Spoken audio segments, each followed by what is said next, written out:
Foi. Está aparecendo? Sim, obrigado, Vitor. Então, pessoal, esse encontro é dedicado prioritariamente às crianças e jovens do ensino público do Rio de Janeiro, com destaque e agradecimento para a colaboração que recebemos da Escola Municipal Maria Leopoldina, na pessoa de sua coordenadora, Lúcia Helena Lencastre Soares Monteiro, e da professora de artes, Cristina, aqui presentes. Vitor Marigo, com quem vamos conversar hoje, tem a fotografia de natureza no seu DNA. Filho de Luiz Cláudio Marigo, um dos precursores da fotografia de natureza no Brasil e cofundador da Reserva de Mamirauá, no estado do Amazonas, e de Cecília Marigo, dois ambientalistas cariocas, Vitor é formado em comunicação social pela Escola Superior de Propaganda e Marketing do Rio de Janeiro e começou a fotografar aos 22 anos. Há 13 anos, fundou a Rio Extreme, operadores de turismo de aventura, outra de suas paixões. E, a partir daí, fez do Parque Nacional da Tijuca um universo de estudo e de trabalho ao qual vai dedicar um livro. Vitor vai nos contar uma breve história do Parque Nacional da Tijuca, sua origem, fauna, flora, atividades, importância e desafios desse parque que abriga uma das maiores florestas urbanas do mundo. Eu peço que as perguntas sejam feitas via chat e, ao final da fala do Vitor, nós vamos encaminhar todas as perguntas a ele, tá bem? Então, Vitor, a palavra está com você. Tá bom. Bom, estava ansioso por esse encontro, finalmente está começando. Eu sou apaixonado por fotografia e sou apaixonado pelo Parque Nacional. Então, são dois assuntos que se descuidar, eu fico aqui falando até o fim do dia. Mas eu vou tentar me manter aqui dentro de mais ou menos uma hora de apresentação e no final a gente conversa melhor, né? Eu resolvi começar a apresentação contando um pouco da história do parque.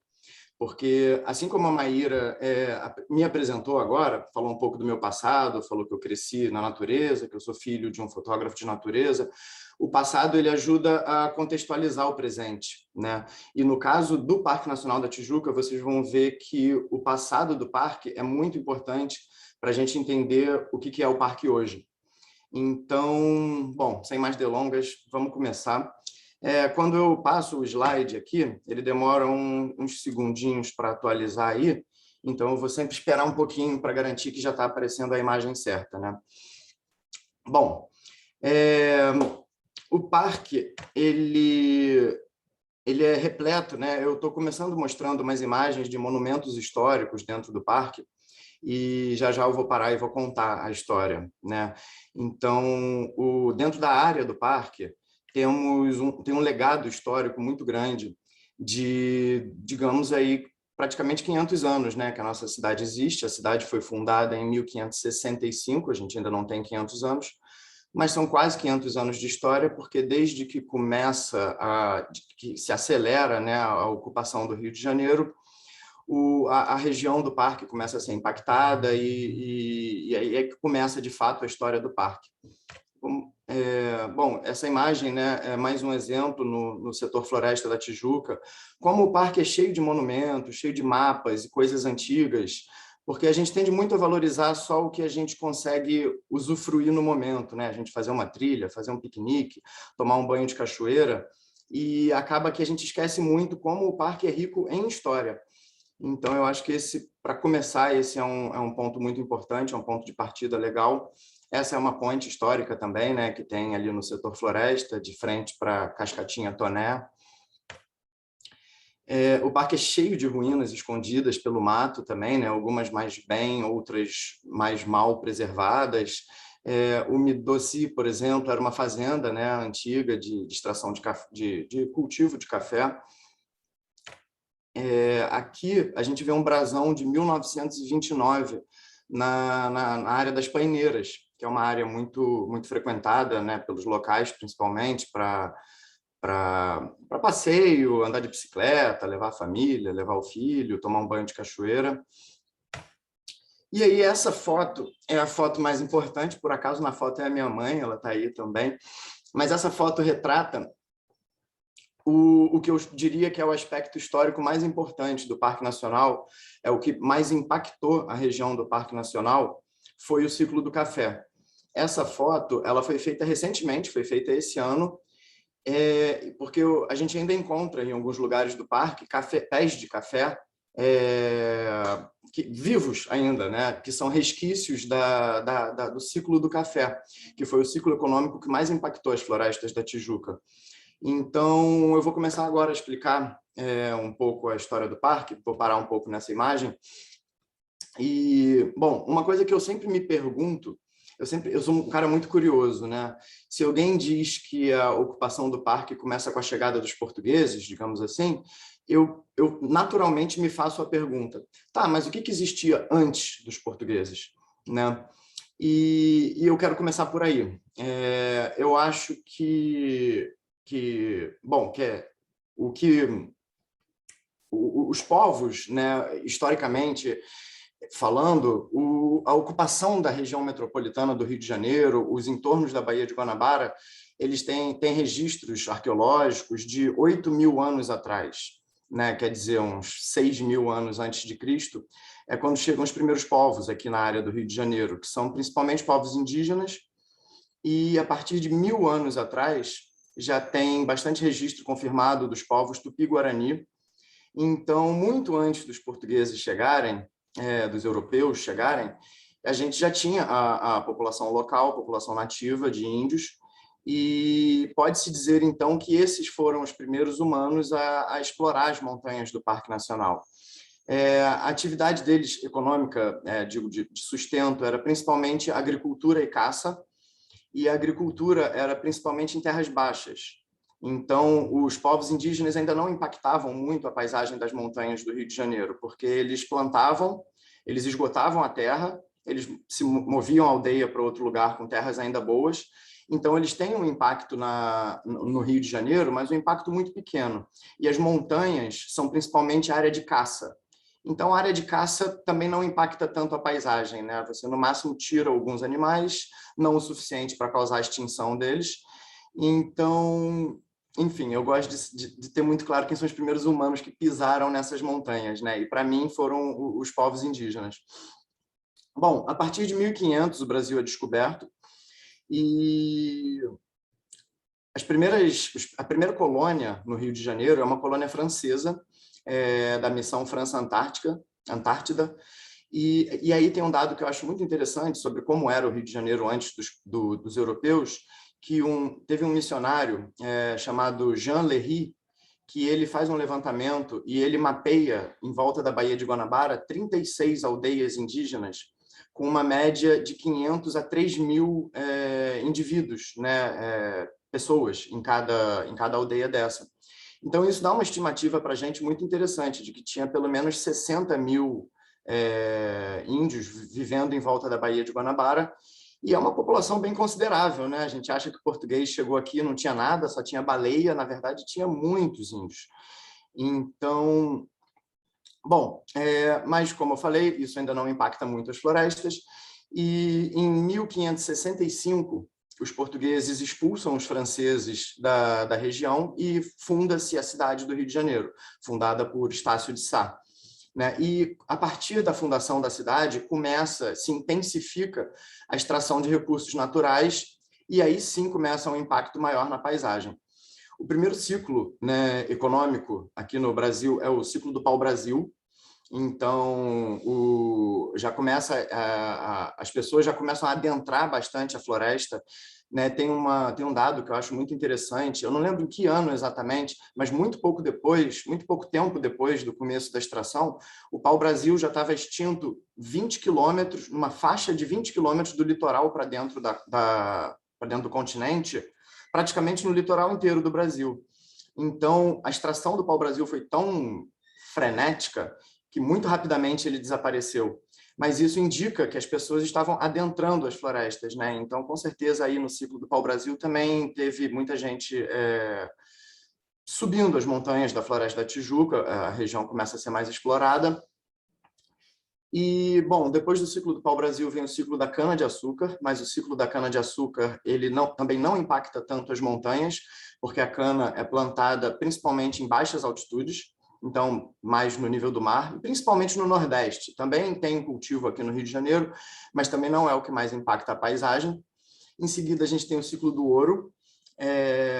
O ciclo do ouro não impacta a floresta da Tijuca em si, mas ele traz um grande crescimento para a cidade do Rio de Janeiro, porque a capital era Salvador, e como as maiores reservas de ouro são em Minas Gerais, a capital, em 1763, ela é transferida para o Rio de Janeiro, justamente para manter um melhor controle do comércio, né, do ciclo, da extração e do envio do ouro para Portugal.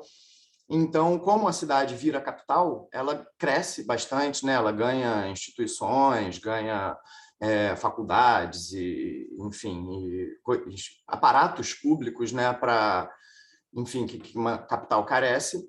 Então, a partir de 1760 e poucos, a cidade tem um bom desenvolvimento.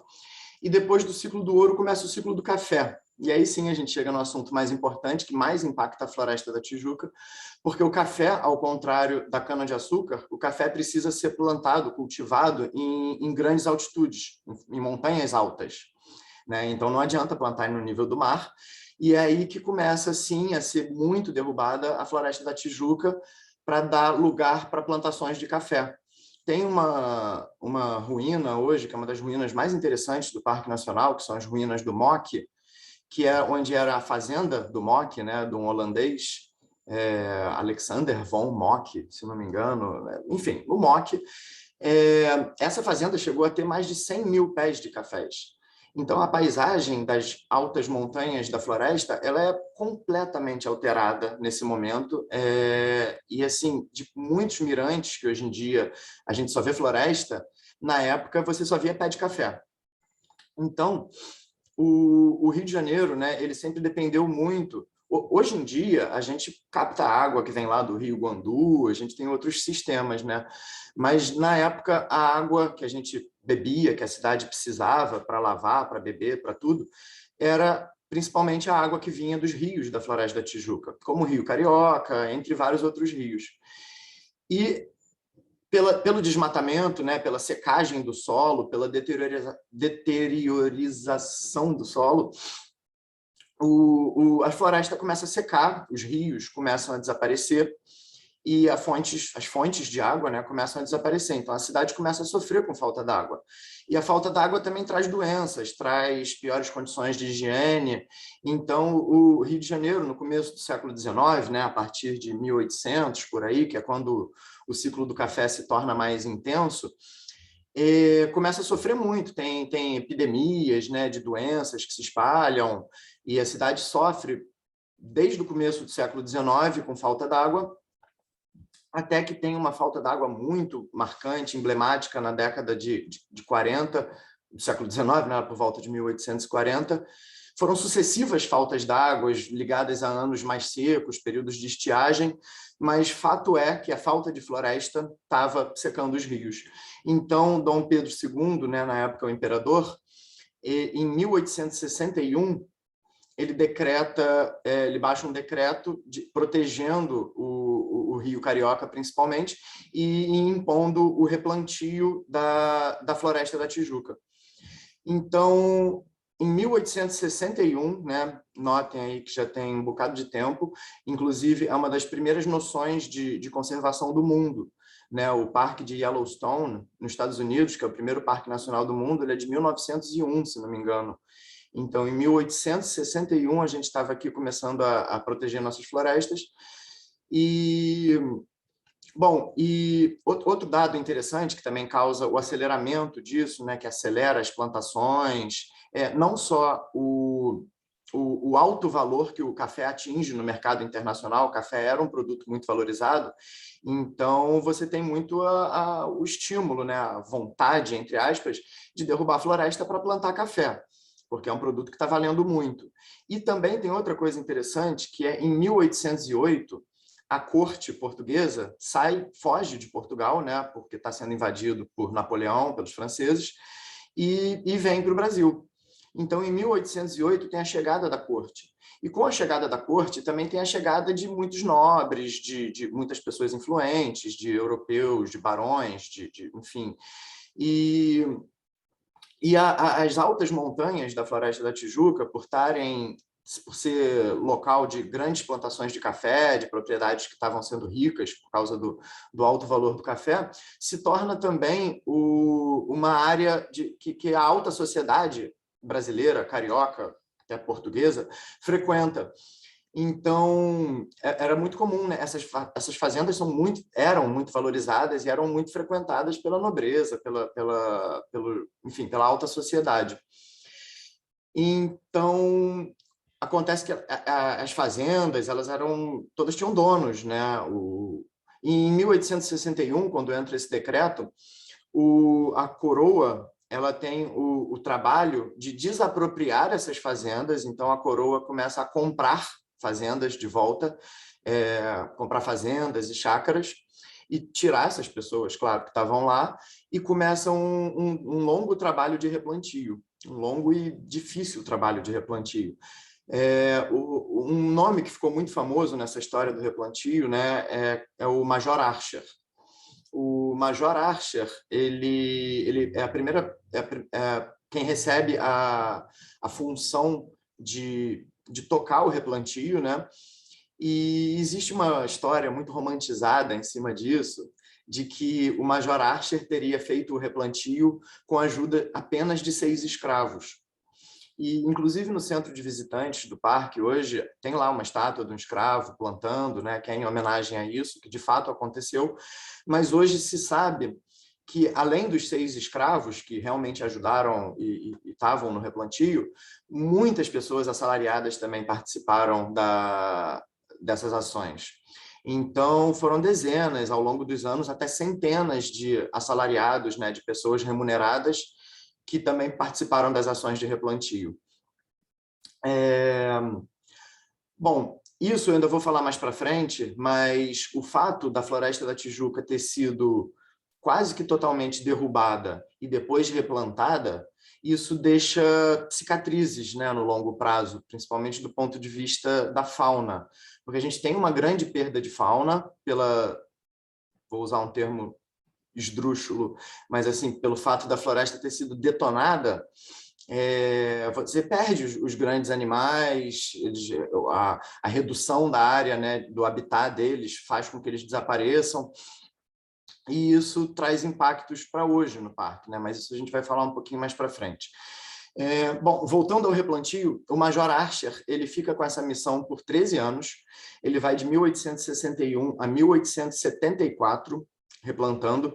Dizem que ele foi responsável pelo replantio de mais de 100 mil mudas, e o replantio realmente é um caso de sucesso, né? A gente olhando para o parque hoje em dia, a gente vê que é uma área verde enorme, né? Ou seja, é a maior floresta urbana replantada do mundo.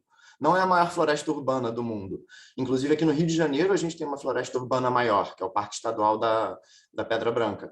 Mas, de florestas replantadas, o Parque Nacional da Tijuca é a maior do mundo. Então, depois que termina a missão do Major Archer, quem assume o replantio é o Barão de Scragnoli, e ele fica com essa missão de 1874 até 1888, por mais 14 anos. E, além de replantar, ele também se empenha um pouco em tornar a floresta um local de visitação, um local agradável para as pessoas visitarem. Então, ele reforma recantos e consolida estradas e torna o parque não só uma floresta capaz de fazer as águas voltarem a correr nos rios, mas também um local interessante para o povo usufruir, né? Então, desde 1870 e poucos, o parque já é pensado como um local para visitação, tá? Então, a partir daí, o que acontece de relevante? Eu estou vindo do passado para o presente, né? Daqui a pouco eu chego no presente e a gente muda de assunto. Um fato importante também, interessante, é que em 1884, 5 anos antes do Brasil ser república, o Brasil vira república em 1889, então ainda no Brasil Império, é inaugurada a estrada de ferro do Corcovado. Quer dizer, o trenzinho que hoje vai para o Cristo, ele foi inaugurado em 1884. e até hoje é a mesma estrada de ferro. O trenzinho existe desde antes da estátua, né? A estátua só vai ser inaugurada em 1931. Então, por 4, quase 5 décadas, a estrada de ferro já existe. O Morro do Corcovado já é um atrativo de visitação, ele já tem tipo um gazebo lá em cima, né? Um mirante, um local onde as pessoas podem ir para curtir a vista. E, bom, então tá. Então, em 1931, a estátua do Cristo é feita. E depois, na década de 40, 1940, isso é algo importante que aconteceu no parque também, que são as reformas de Raimundo Castro Maia. Castro Maia, ele foi um milionário da época, uma pessoa muito rica, e ele era um grande mecenas. Ele investia muito em arte, e a pedido do então prefeito na época do Rio de Janeiro, que foi o Henrique Dodsworth, o Castro Maia ele assume a missão de revitalizar o parque, porque desde as reformas de Scragnoli até esse momento, por algumas décadas, o parque cai num relativo esquecimento, né? Assim, do ponto de vista público, o parque não foi feita muita manutenção, ele acaba sendo um pouco abandonado. Então, na década de 40, 1940, Castro Maia pega essa missão, né, de revitalizar o parque, e isso é importantíssimo, porque ele tira o parque do abandono e transforma de novo o parque num local muito bom para visitação. Então, ele de fato consolida as estradas internas do setor floresta, ele cria restaurantes como os Esquilos, que hoje é o restaurante Os Esquilos e o A Floresta, enfim, entre açudes, praças, parques, recantos, toda essa reforma, o que dá para o setor floresta da Tijuca, a cara que ele tem hoje, são as reformas do Castro Maia. E o Castro Maia foi importantíssimo, né? Hoje existe a Fundação Castro Maia, com 2 museus lindos, um em Santa Teresa, que é a Chácara do Céu, e um no Alto da Boa Vista, que é o Museu do Açude, e ambos os museus fazem parte da Fundação Castro Maia, e ambos esses casarões foram residências de Raimundo Castro Maia na época que ele era vivo. Então, ele morava muito em contato com a floresta e era um apaixonado pela floresta também, com certeza.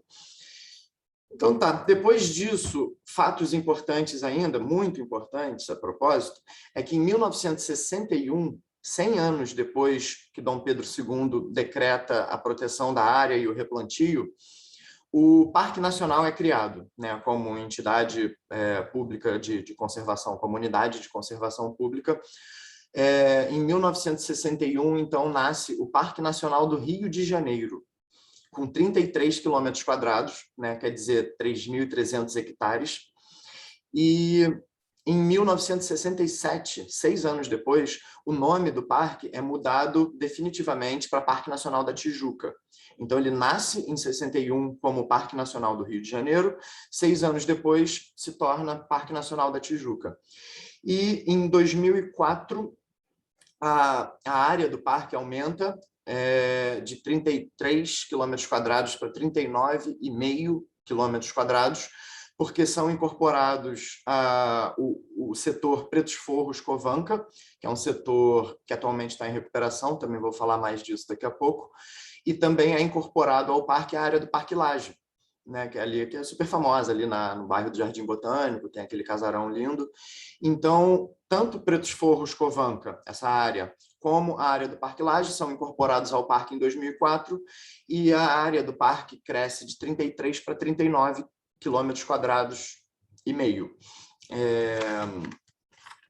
Bom, tudo isso deixa claro, porque ao contrário de muitos parques nacionais, né, a grande maioria dos parques nacionais do Brasil, o que a gente mais tem para contar é a história natural. É a história das plantas, dos bichos, a história da evolução, a geologia, a geografia, são coisas naturais, digamos assim. E enquanto que o Parque Nacional da Tijuca ele tem um aspecto muito único, e que torna ele, para mim, assim, absurdamente interessante, que é justamente a história social que a gente consegue contar, porque o Parque Nacional está dentro da cidade. Ele não é uma área isolada lá longe de uma grande cidade. Ele é uma área completamente cercada por uma grande cidade.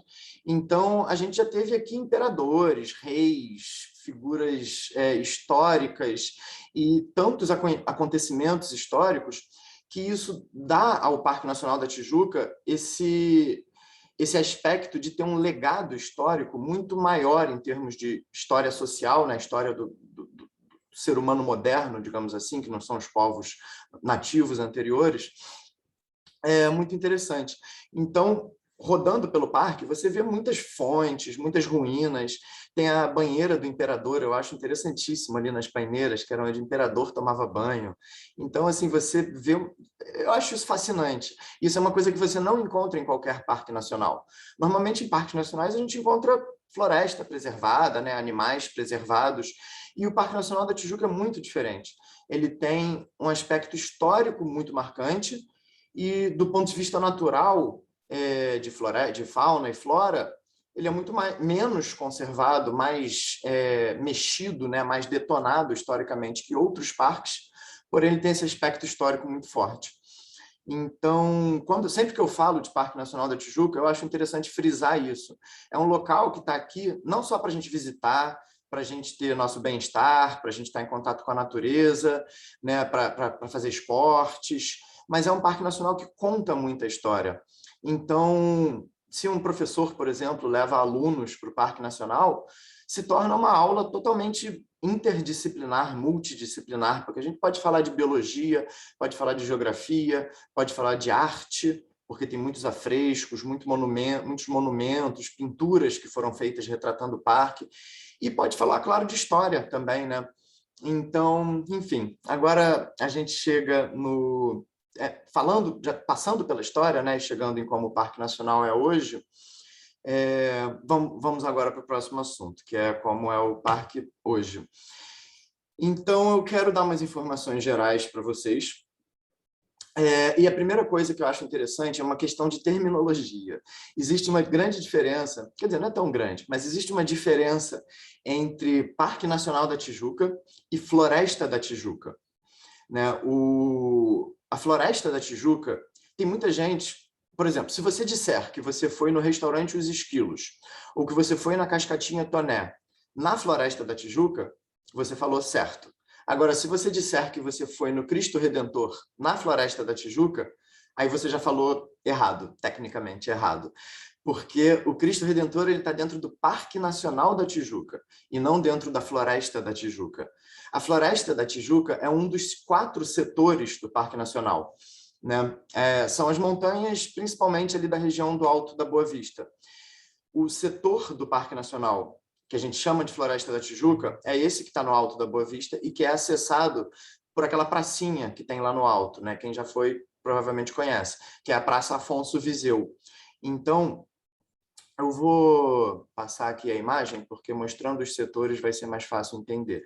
Bom, primeiro essa imagem que eu roubei do Google Maps, ela é para mostrar como que o Parque Nacional é realmente cercado por cidade, né? Ela é uma ilha verde cercada por cidade de todos os lados, norte, sul, leste e oeste.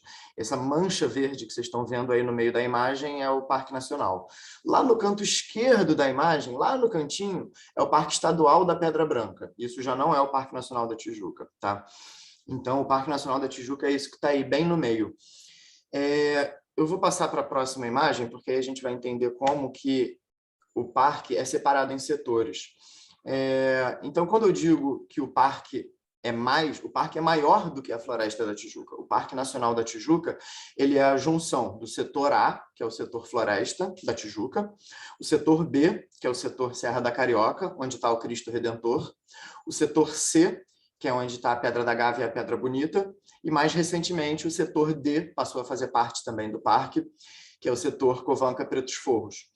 Os setores visitáveis são o setor A, B e C. O setor D, ele não está aberto para visitação, ele é um setor em recuperação, né? Ele tem uma floresta ainda mais degradada, que ainda está sendo recuperada, e também tem muitas questões de segurança pública que dificultam o acesso lá, por ser cercado por muitas comunidades, e enfim, então é uma questão de segurança pública também para a cidade reconquistar o acesso, né, a esse setor.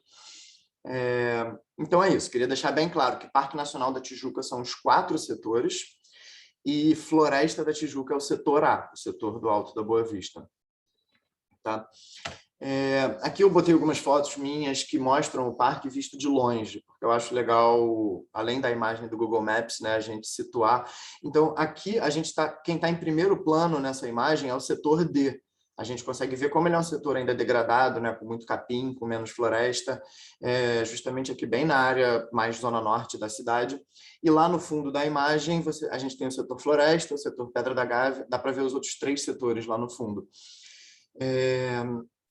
Uma coisa que eu acho muito interessante do parque, e que a gente às vezes esquece, porque muita gente não associa, né, que o Cristo Redentor está dentro do parque. Mas, assim, qual é o apelido, né, do Rio de Janeiro? Qualquer pessoa conhece o Rio de Janeiro como cidade maravilhosa. E é verdade, né? Eu acho que o Rio de Janeiro, em termos de beleza natural, é uma coisa única no mundo. Assim, em termos de cidade grande, a gente não tem nada no mundo parecido com o Rio de Janeiro. Eu considero um privilégio enorme, assim, uma sorte tremenda a gente ter esse Parque Nacional aqui no meio da nossa cidade. E, bom, agora, imagina que você tira o Parque Nacional da cidade, ela deixa de ser cidade maravilhosa, né? É claro que não é só o parque que traz a beleza para a nossa cidade. A gente também tem as praias, a gente tem o Pão de Açúcar, a gente tem várias montanhas que não fazem parte do Parque Nacional, né? O Pão de Açúcar não é parte do parque, o Morro Dois Irmãos não é parte do parque. Então, tirando o parque, a cidade ainda é bonita, mas, sem dúvida, essa enorme mancha verde e o Morro do Corcovado ali de frente para a entrada da Baía de Guanabara, isso é parte fundamental da gente chamar a cidade de cidade maravilhosa. Então, só queria pontuar isso, que grande parte do nosso título de cidade maravilhosa se deve ao Parque Nacional da Tijuca também. É você olhar para a Lagoa Rodrigo de Freitas e ver aquelas montanhas verdes no fundo, aquilo é Parque Nacional da Tijuca. Quando você está entrando na cidade, seja de barco, de carro, qualquer lugar que você esteja entrando, chegando no Rio de Janeiro, você vê o Parque Nacional da Tijuca. Então, vamos passar as fotos. Isso é o Cristo Redentor, né? Mostra como o Parque Nacional é muito no meio da cidade, né? Toda essa floresta aqui que transborda sobre o Humaitá e o Jardim Botânico, isso é Parque Nacional também. Então, ela está presente em todas as áreas. O Parque Nacional separa o centro da Zona Sul, da Zona Norte e da Zona Oeste. Então, de qualquer área da cidade, você vê o Parque Nacional. Isso é visto da Ponte Rio-Niterói. Se você está vindo de Niterói, você está olhando para o parque lá, né, no fundo, atrás do centro da cidade. Essa foto agora é o parque visto do Aterro do Flamengo. Então, se você está vindo de onde quer que seja do Santos Dumont, seja de outras áreas da cidade, chegou pelo aterro, você está olhando de frente o Cristo Redentor. Isso é visto do mar. Se você está chegando de barco, você está olhando a cidade do Rio de Janeiro. Então, todas essas montanhas na foto, sem exceção, todas elas são o Parque Nacional da Tijuca. Bom, e agora vamos para o próximo assunto. Bom, aliás, na verdade, desculpa, deixa eu voltar. Antes de falar de fauna, eu queria falar mais uma coisa. Isso eu acho muito interessante também, é que o Parque Nacional da Tijuca, ele, em termos de parques nacionais, ele é um parque nacional muito pequeno. Ele é o menor parque nacional em terra do Brasil. Não existe nenhum parque nacional em terra menor do que o Parque Nacional da Tijuca. O único parque nacional menor é um parque nacional marinho. Ou seja, no continente não existe. O Parque Nacional da Tijuca é o menor parque nacional do Brasil. Ele não tem nem 4.000 hectares. E para dar uma noção de tamanho para vocês, vamos lá, o Parque Nacional da Tijuca tem 3.951 hectares. O Parque Nacional da Serra dos Órgãos, também aqui no Rio de Janeiro, tem 20.000 hectares. Ou seja, ele é 5 vezes maior do que o Parque Nacional da Tijuca. O Parque Nacional de Itatiaia, também aqui no Rio de Janeiro, tem 28.000 hectares. Então, já é aí 7 vezes maior do que o Parque Nacional da Tijuca. E o Parque Nacional da Chapada dos Veadeiros, em Goiás, tem 240.000 hectares. E não é o maior parque do Brasil. Ou seja, o Parque Nacional da Tijuca é minúsculo em termos de parques nacionais. O que não tira dele a importância, né? Porque ele se torna uma área importantíssima de se preservar. O bioma onde ele está é o bioma da Mata Atlântica. E a Mata Atlântica é o bioma mais ameaçado do Brasil. A gente tem em torno aí de algo um pouco acima de 10% da nossa Mata Atlântica sobrando. Até porque a Mata Atlântica ela é a floresta tropical, né, que ocorre no litoral do Brasil. E historicamente, o litoral de qualquer país, continente, são as áreas mais povoadas, né? É onde tem mais população. Então, pelas maiores cidades e pela maior população do Brasil está no litoral, a Mata Atlântica é a área que mais sofreu. Então, a gente tem esse dever, né, de manter o que a gente ainda tem de Mata Atlântica em pé, porque realmente é muito ameaçada, sobrou muito pouco. E, além disso, o Parque Nacional da Tijuca ele está na segunda maior cidade do Brasil. Ele é cercado por 6 milhões de pessoas. Ele tem, no seu entorno, grandes faculdades, grandes centros de pesquisa, a UERJ, a UF, a UFRJ, faculdades particulares, a Unirio, enfim, tem muitos laboratórios.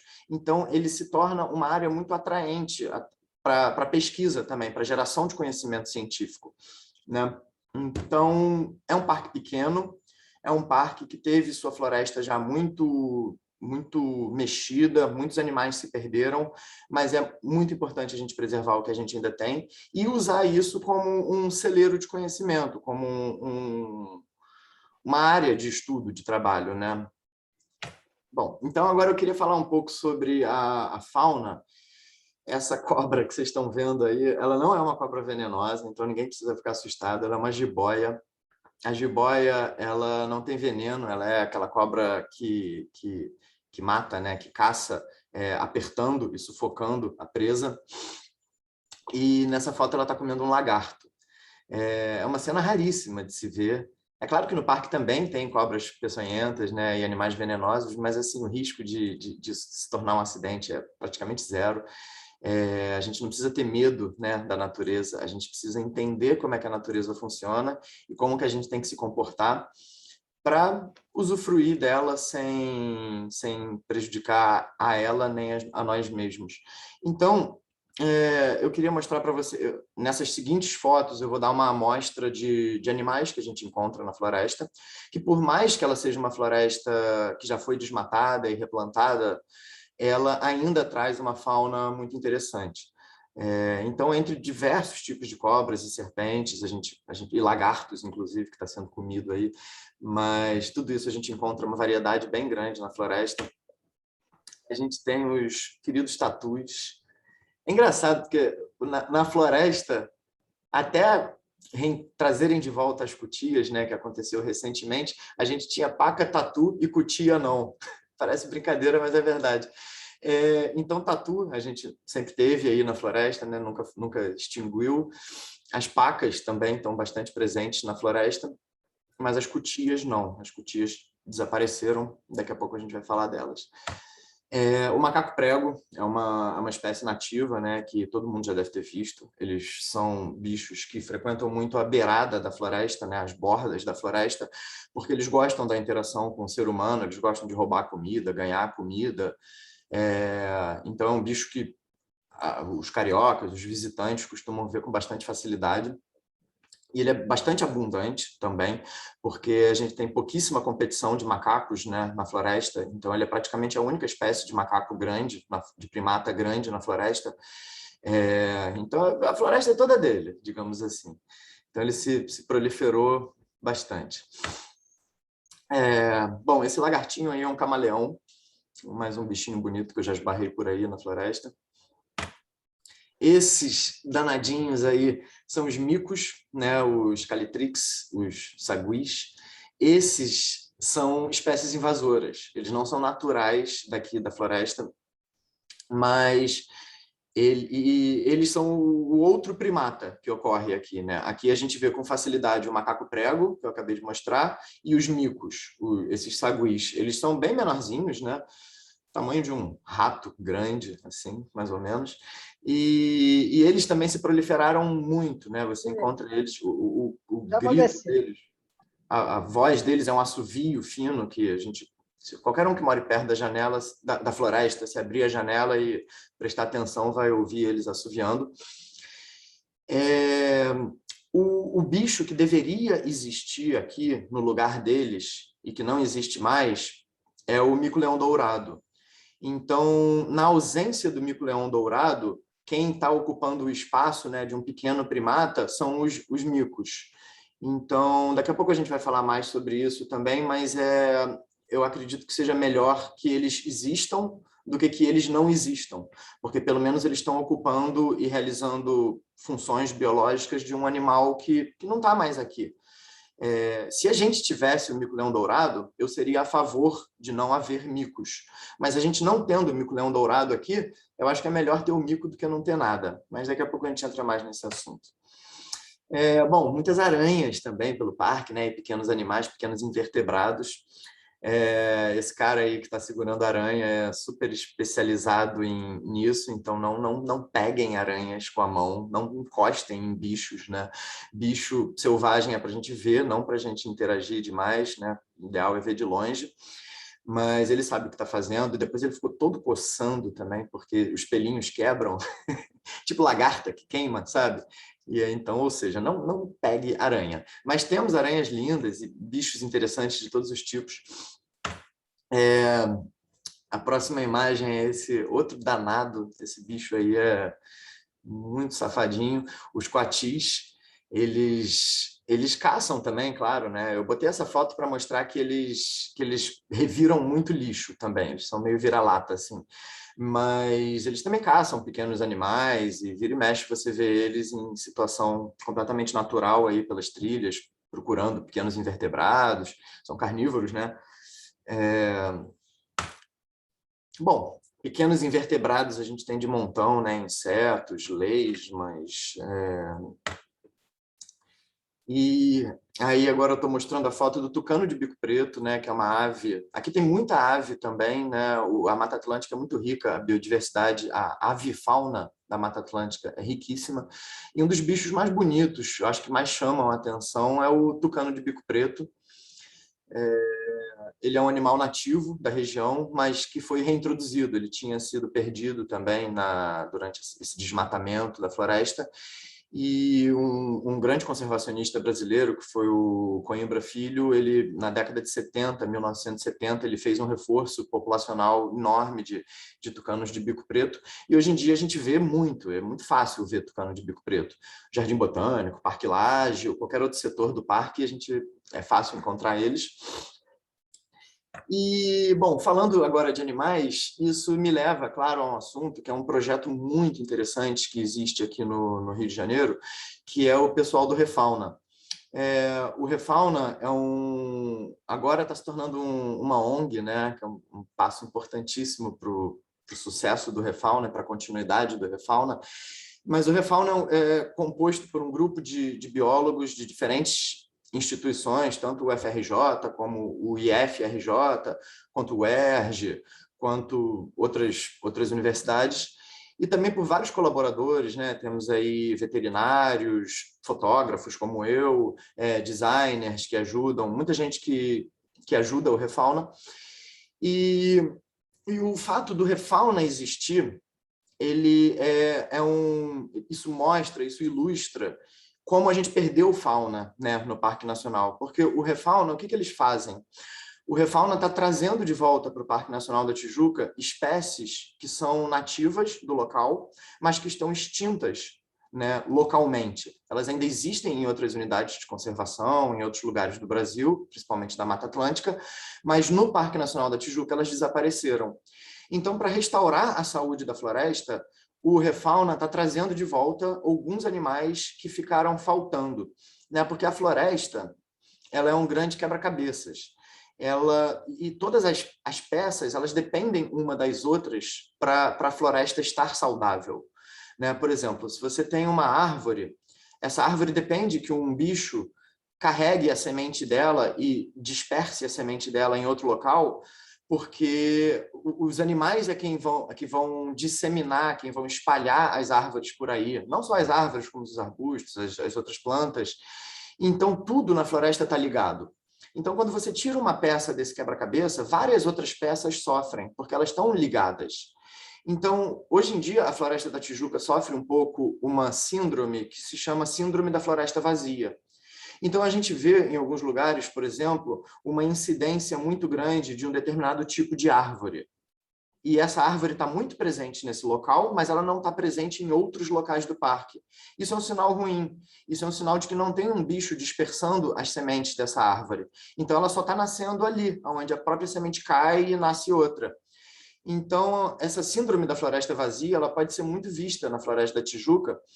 E conversando com das principais figuras do Refauna, né, que é um grande amigo, Marcelo Reingantes, ele estava me explicando que de 32 espécies de mamíferos de médio e grande porte, hoje em dia, no Parque Nacional da Tijuca, a gente só tem 10. Quer dizer, a gente tem menos de 1/3 dos grandes animais que deveriam ocorrer nessa região. Então, é uma floresta muito pobre em termos de grande fauna, né? Era para a gente ter vários tipos de macaco. E a gente tem só o macaco prego e o sagui, que não é daqui, que não era para originalmente estar aqui. Então, o Refauna começou a trazer de volta animais, e em 2010 eles começam a trazer de volta a cutia. E aí a gente volta para o assunto da cutia. Então, até 2010, no parque tinha paca, tatu, cutia, não. A partir de 2010, o parque volta a ter as cutias. Bom, na verdade, são 3 animais, né, que o parque, que o Refauna está trabalhando em reintroduzir no parque. Um deles é o bugio, o macaco bugio. Então, na verdade, hoje a gente tem 3 tipos de primatas na floresta. A gente tem o macaco prego, o sagui, e agora a gente tem o macaco bugio. Mas eu não falei dele antes, porque a gente só tem uma família de macaco bugio. A gente tem um casal com 3 filhotes, se não me engano. Agora eu não lembro se são 3 ou 4, mas esse projeto dos bugios ele teve que ser interrompido um pouco por conta da febre amarela, e ele está para ser agora reativado e trazer mais grupos de bugios, né, provavelmente aí para o ano que vem. Então, a reintrodução dos bugios vai voltar a acontecer. Por enquanto, só tem uma família no parque. Bom, as cutias, né, agora nessa imagem a gente vê uma cutia, que é um pequeno roedor, e é um roedor muito eficaz em espalhar semente.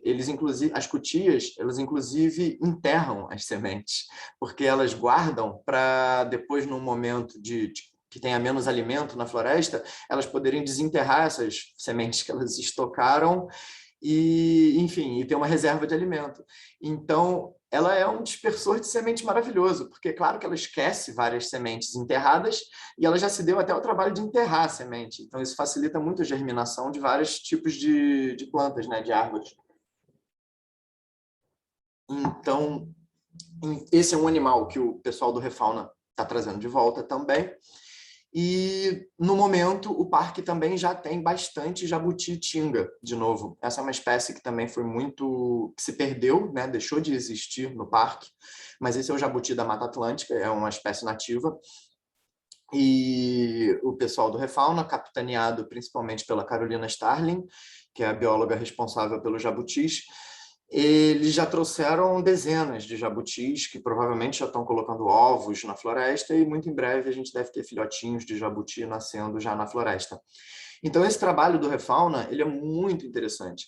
E ele para mim, chega a ser até emocionante, porque a gente vem, né, de séculos de destruição de meio ambiente, e a gente chegar num momento em que o ser humano perceba que a gente tem que parar de destruir e a gente tem que começar a reconstruir, isso para mim é muito simbólico, sabe? Isso parece que a chave está virando, e as empresas, a população geral, né, a consciência geral está virando. A gente está começando a realmente entender que as florestas têm que ficar em pé, a gente depende delas, a gente depende das florestas para regular o nosso clima. Dizem que se a Floresta da Tijuca não existisse, se o Parque Nacional da Tijuca não existisse, o Rio de Janeiro seria 5 graus mais quente.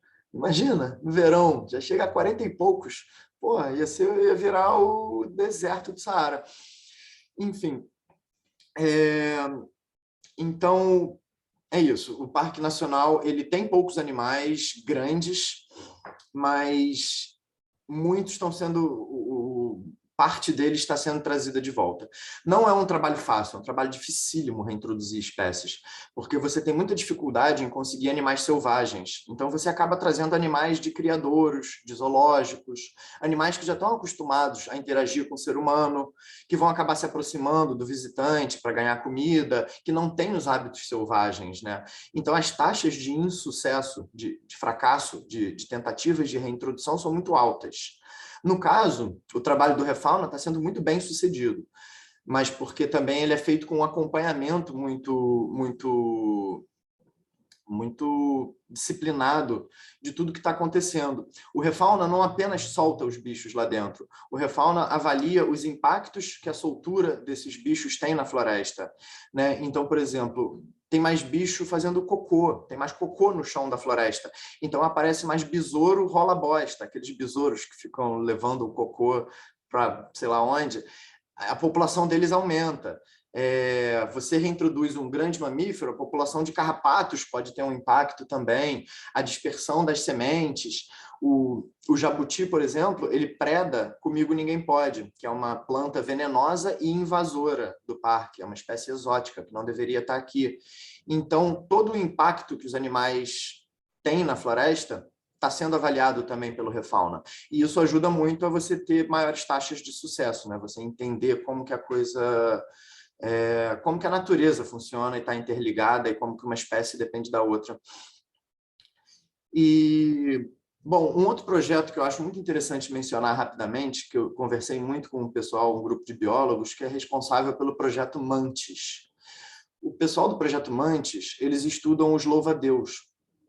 Né? Louva-a-Deus são aqueles insetos, enfim, uma família interessantíssima de insetos, e eles fizeram muitas eles fizeram campo no Parque Nacional da Tijuca, e o campo para você encontrar esses bichos é principalmente feito à noite. E, então eles saem com lanternas de noite, né, e vão procurando os louva-a-Deus, e eles me relataram que a quantidade de bichos pequenos que eles encontraram na Floresta da Tijuca é inacreditável. Então, eles inclusive descobriram uma espécie nova de louva-a-Deus, que é o Vadis fênix, né? O fênix é em homenagem ao triste incêndio do Museu Nacional, na Quinta da Boa Vista. E aí o Léo, né, que foi com quem eu mais conversei do Projeto Mantis, ele me falou que ele até brinca com o pessoal do Refauna. Eles falam, olha, a floresta está vazia de bicho grande, mas de bicho pequeno, a floresta tem uma riqueza enorme de fauna. Então é legal lembrar isso, lembrar que a gente não vê mais bichos grandes como onça, anta, alguns primatas, mas do ponto de vista dos invertebrados e da pequena fauna, a floresta ainda é muito rica. Tem muito para ser pesquisado, muito para ser descoberto ainda. Tá? Então agora eu vou mudar de assunto e vamos falar um pouquinho sobre a visitação. Porque eu já falei do ponto de vista natural, né, do parque, dos bichos, da floresta, agora vamos falar um pouco do uso público, né, de como o ser humano, como a gente, pode aproveitar essa floresta. Então, bom, primeiro, uma coisa que é muito interessante é que o Parque Nacional da Tijuca, por mais que ele seja o menor parque do Brasil, ele é o parque mais visitado do Brasil. Mais uma coisa que nos lembra a importância, né, do Parque Nacional da Tijuca. Então, anualmente, a média de visitantes aqui no Parque Nacional é de 3 milhões de visitantes. O segundo parque nacional mais visitado é Foz do Iguaçu, né, no Paraná. Acredito que com um pouco menos de 2 milhões por aí. Bom, mas então é o parque nacional mais visitado do Brasil. E grande parte dessa visitação é alavancada, né, é motivada pela estátua do Cristo Redentor, que é um dos provavelmente a imagem mais famosa da América Latina inteira, né?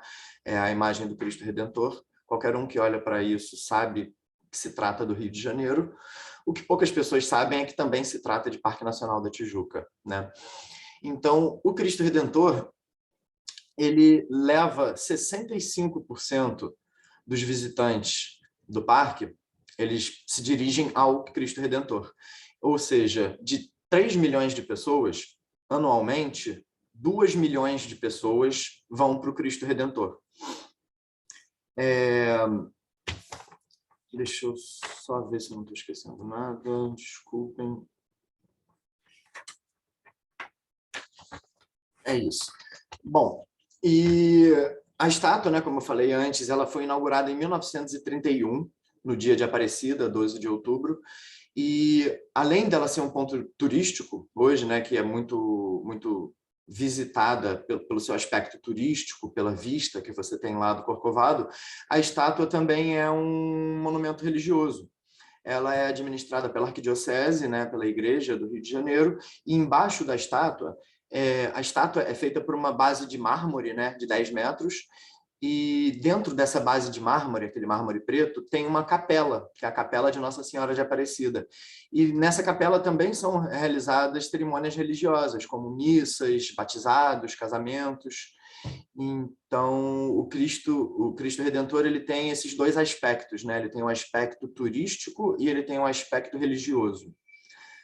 Na Jornada Mundial da Juventude, muita gente veio visitar a estátua, peregrinar até a estátua, principalmente pelo aspecto religioso. E, enfim, então o Cristo Redentor, ele, sim, de fato, ele tem uma importância muito grande no parque. Ele é o motor de 65% da visitação do parque, né? E ele também é a única área do parque onde existe cobrança. Todo o resto do Parque Nacional é grátis, a visitação. A gente pode, qualquer setor, qualquer trilha, qualquer ponto de interesse, a gente pode entrar e sair gratuitamente. O único local cobrado, que a visitação é cobrada, é o Cristo Redentor. Tá? E agora, como um carioca apaixonado pelo Parque Nacional, eu gosto sempre de lembrar as pessoas de que o Parque Nacional é muito mais do que o Cristo Redentor. O Cristo é apenas um das dezenas, se não centenas de pontos de interesse visitáveis que a gente tem no Parque Nacional. Então, eu vou aqui agora, quer dizer, a próxima foto ainda é do Cristo Redentor, né? Isso é o comecinho da noite, né? O resto do pôr do sol lá no Cristo Redentor. Isso é a vista lá do Cristo Redentor, né? O pessoal que está visitando também tem essa vista linda para o Pão de Açúcar e para a Baía de Guanabara. E agora sim, vou falar além do Cristo Redentor. O parque tem muitos pontos que são famosos, tem outros que não são tão famosos, mas tem pontos muito famosos, como a Vista Chinesa, que está aí na foto agora, que fica no mesmo setor do Cristo Redentor, no setor Serra da Carioca, né? Tem uma vista muito bonita para a Zona Sul, e o pessoal gosta muito de ir na vista para ver o nascer do sol, e muitos ciclistas frequentam também essa parte do parque. As estradas não recebem carro, então são muito boas para pedalar. A Pedra da Gávea é um símbolo muito famoso do parque também, né? É uma montanha que tem aquele topo achatado, né? Aquele flat top. E dá para você ver, todo mundo reconhece ela bem de longe, é outro ponto famoso, faz parte do Parque Nacional também. A Cascatinha Toné é a maior cachoeira, né, aqui da cidade, e ela também está no setor principal do parque, né, no setor A, é uma cachoeira bem famosa. Esse é o meu primo nas paineiras, Thiago. Ele... Desculpa. As paineiras, né, a área das paineiras, as estradas das paineiras também são muito famosas e muito visitadas, é um ponto de interesse bem frequentado. O Parque Lage, outro ponto importantíssimo do parque. Bom, e agora a visitação, ela vai desde atividades mais leves e contemplativas até atividades mais intensas e aventureiras e radicais. Então, a gente vai subindo agora, eu vou começar a contar para vocês algumas coisas que a gente pode fazer no parque e o nível de adrenalina vai subindo aos poucos. Né? Então, o parque é muito bom para a gente fazer caminhadas, para a gente fazer piqueniques, para fazer observação de aves, para fazer trilhas leves. Existem trilhas adaptadas para cadeirantes, então pessoas com dificuldade de locomoção também podem visitar o parque, não é só para trilheiros experientes, qualquer um pode ir para o parque. Existe a Praça do Tai Chi, por exemplo, que é um lugar onde pessoas vêm para fazer Tai Chi, você vê pessoas fazendo yoga, você vê gente vindo pintar, tem o Recanto dos Pintores, então artistas vêm, pintam ali suas aquarelas, fazem seus retratos do parque. Então o parque é maravilhoso para atividades lúdicas, contemplativas, de baixo nível de adrenalina, digamos assim. Tem opção para todo mundo. E, bom, é um lugar muito bom também para esportes, né? Para você correr nas estradas do parque, para pedalar, para andar de skate. Então, aí a gente vai subindo um pouquinho o nível de aventura.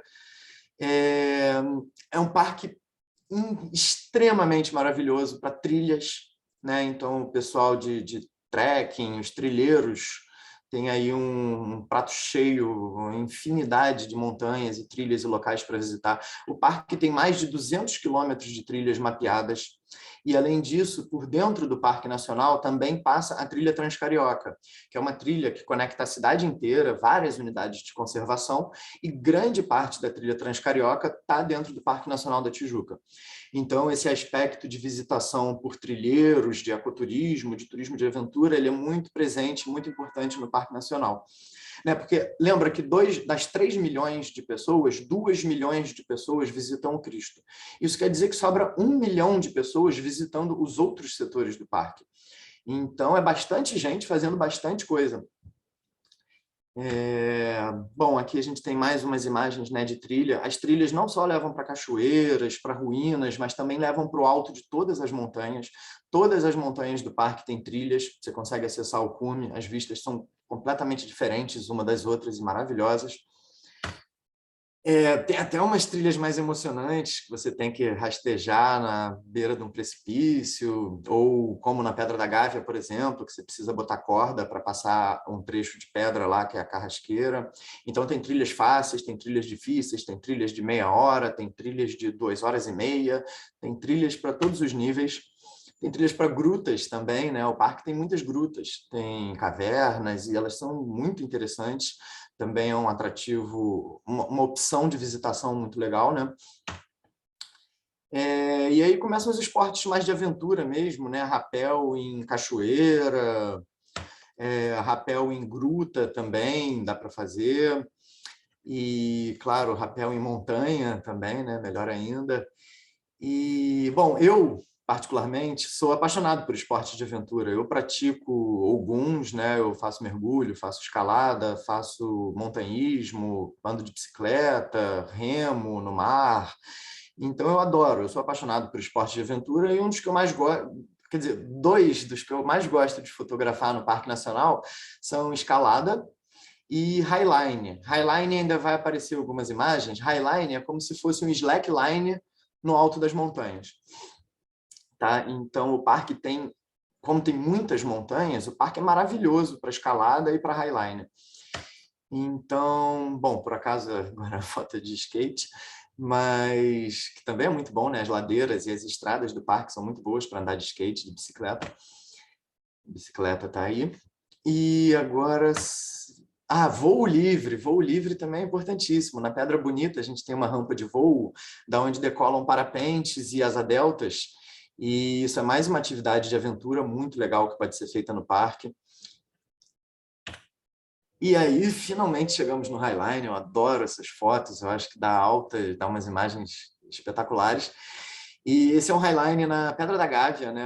A Pedra da Gávea é a queridinha dos viciados em adrenalina, dos malucos por esporte de aventura. Os principais maluquices da Floresta da Tijuca acontecem na Pedra da Gávea, os highlines mais impressionantes são lá, as escaladas, algumas das escaladas mais impressionantes também são na Pedra da Gávea. Tem aqui mais uma imagem de highline na Pedra da Gávea, aquela era olhando para a Zona Oeste, essa é olhando para a Zona Sul.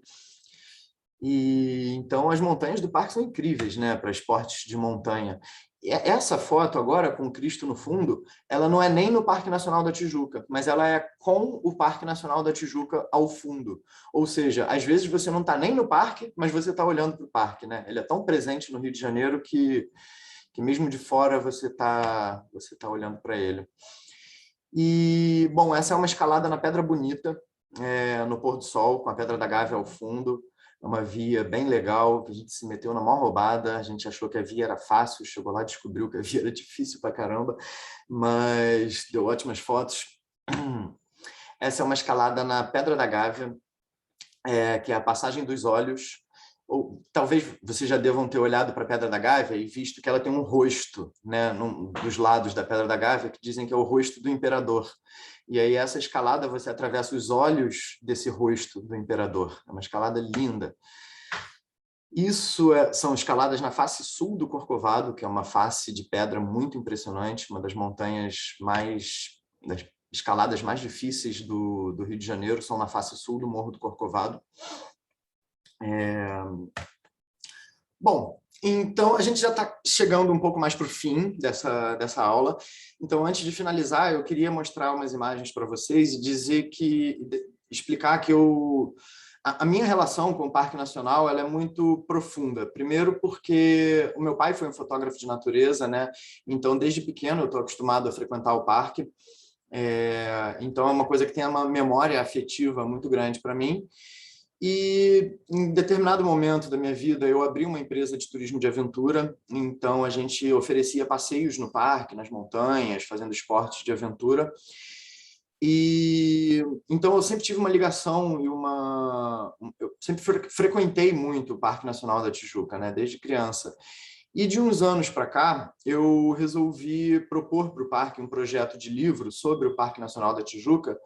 E eu venho trabalhando nisso, o livro ainda não está pronto, ainda falta fotografar algumas coisas, mas isso me deu uma oportunidade muito interessante, que é de ter acesso a locais proibidos do parque e de ter acesso a horários proibidos no parque, né? Porque o parque ele fecha às 6 da tarde, então a gente não pode dormir dentro do parque. Qualquer pessoa que faz isso está cometendo um crime ambiental, é uma invasão, né, do parque. E então, por eu estar trabalhando no livro, eles me deram uma autorização especial para eu acessar essas áreas em horários especiais, e aí surgiram muitas fotos inéditas, né? Fotos que ninguém fez ainda porque não pode fazer. Então, eu queria compartilhar, antes da gente encerrar, algumas dessas imagens com vocês. Esse é o projeto de capa do livro, né, que eu venho trabalhando. Ele ainda não está pronto fisicamente, mas espero que aí no começo do ano que vem a gente já esteja lançando ele. E vamos aproveitar, né, para mostrar umas noturnas. Eu acho legal foto de noite, né, porque ninguém pode estar de noite no parque. Então essa foto é uma foto a gente chama de Star Trail, né, que é um trilho das estrelas. É uma foto longa, feita durante horas, que a Terra vai girando e as estrelas vão borrando. Essa foto é um nascer do sol, essa que entrou agora, mais amarelada, é um nascer do sol visto do Morro do Sumaré. Lá é super difícil fotografar, porque você precisa de autorização do parque e precisa de autorização de alguma empresa de televisão, porque você fotografa a partir de uma das antenas do Sumaré, né? No caso, foi o SBT que me autorizou a subir na antena deles. Então, é uma imagem muito rara também, de que você precisa estar autorizado para fazer. Claro, o Cristo de noite é uma coisa que praticamente ninguém vê, então é um privilégio, uma oportunidade muito bacana estar lá e poder mostrar para vocês, né, o Cristo vazio, o Cristo à noite. Essa que vai entrar agora é um nascer do sol visto da Pedra Bonita, e nascer do sol também é antes do horário de visitação do parque, então também nascer do sol é proibido nas montanhas. Os únicos locais que você pode ver o nascer do sol é do Mirante Dona Marta e da Vista Chinesa. O resto é proibido, precisa de autorização. E, bom, essa que entrou agora, essa mais azulada, é o comecinho da noite, visto do Mirante da Freira, que é um mirante que pouca gente conhece, muito legal também, desses pontos que eu estou tendo a oportunidade de conhecer. E, gente, essa é bem legal também, eu gosto muito dessa foto. É um Star Trail feito a partir da Pedra Bonita, olhando para a Pedra da Gávea. E quando você olha para o sul, acontece esse efeito, né? Que as estrelas rolam, giram como se fosse uma bola, fazendo esse efeito redondo. Se você olhar para qualquer outra direção, isso não acontece, mas quando você olha para o sul, isso acontece. Então, essa é mais uma foto especial que eu consegui fazer. E, bom, vamos chegando ao fim. Espero que vocês estejam curtindo. E eu vou aproveitar só para fazer uma conclusão agora, que é o seguinte: o Parque Nacional ele é uma área muito disputada, muito tensa, porque, novamente, né, eu digo que o parque é cercado por uma cidade com 6 milhões de pessoas. Então, as pressões sobre o Parque Nacional são muito grandes. Os desafios que o Parque Nacional enfrenta são gigantescos. Então, quanto mais eu conheço o Parque Nacional, quanto mais eu conheço as pessoas que trabalham no Parque Nacional, mais eu respeito essas pessoas, as funções que elas desempenham, porque o parque enfrenta muitos desafios, né? O parque sofre com um problema de caça, né? Caça principalmente para tráfico ilegal de animais, para vender animais em feiras, para botar passarinho na gaiola, para, enfim.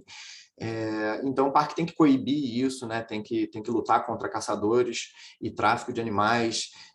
O parque tem que lutar contra a invasão de pessoas, gente que sobe para passar a noite na Pedra da Gávea, na Pedra Bonita. Isso é proibido. É importante a gente respeitar as regras, né? As regras existem por uma razão. O parque é muito invadido também por animais domésticos. A gente tem muitas casas, propriedades nas beiradas do parque e gente que não mantém cachorro preso. Então, o cachorro doméstico entra no parque para passar o dia, aí ataca macaco, late para animal, perturba a fauna local, né? Então, esse é um cuidado que a gente precisa ter, não levar cachorro, não levar animal doméstico para Parque Nacional, entender que isso é uma área de preservação e que o cachorro faz mal para a preservação desse ambiente. O parque sofre muito com queimadas, algumas espontâneas, né, por causa do calor e da seca, muitas queimadas criminosas por causa de fogueiras, de invasões, ou por causa de balões que o pessoal solta, principalmente no meio do ano, que é quando, justamente na época de seca. Então, quando a floresta está mais seca, é quando mais tem soltura de balão. Então, muito incêndio acontece por isso. O parque também sofre muito com pressões imobiliárias, né? A construtora querendo destruir o parque, construir prédio. E, por fim, também desastres naturais, né? As estradas são danificadas quando você tem algum deslizamento de terra, e isso acontece naturalmente, a gente precisa ir lá e consertar. Então, todos esses são muitos, muitos desafios que o Parque Nacional da Tijuca enfrenta e que torna a gestão dele extremamente complexa e muito trabalho. O pessoal que trabalha no parque tem muito trabalho. E isso me faz respeitar muito o parque. Eu acho que tem muita gente que trabalha sério. Bom, e agora, por fim, né, antes de abrir para perguntas, a última coisa que eu queria dizer é uma mensagem minha, que tem a ver com a minha própria filosofia, de como que a gente deve usar essas áreas, é que o Parque Nacional, a gente tem que lembrar, a gente tem que ter em mente que o Parque Nacional é uma área pública, que o Parque Nacional é nosso, ele tem que ser visitado, ele deve ser visitado, ele traz para a gente lazer, esporte, saúde, bem-estar, conhecimento científico. É uma área fantástica, a gente precisa ter contato com isso. Só que a visitação, ela também tem que ser feita com muita responsabilidade. A gente não pode nunca esquecer que é um parque nacional. Não é o quintal da nossa casa. Né? No quintal da sua casa, você faz o que você quiser, você bota som alto, você chama seus amigos, você toca uma música. Agora, no Parque Nacional, é um parque nacional. É uma área para preservar a flora e a fauna.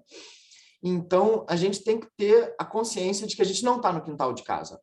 A gente é visitante no Parque Nacional, né? E como todo visitante, a gente tem que ter muita educação.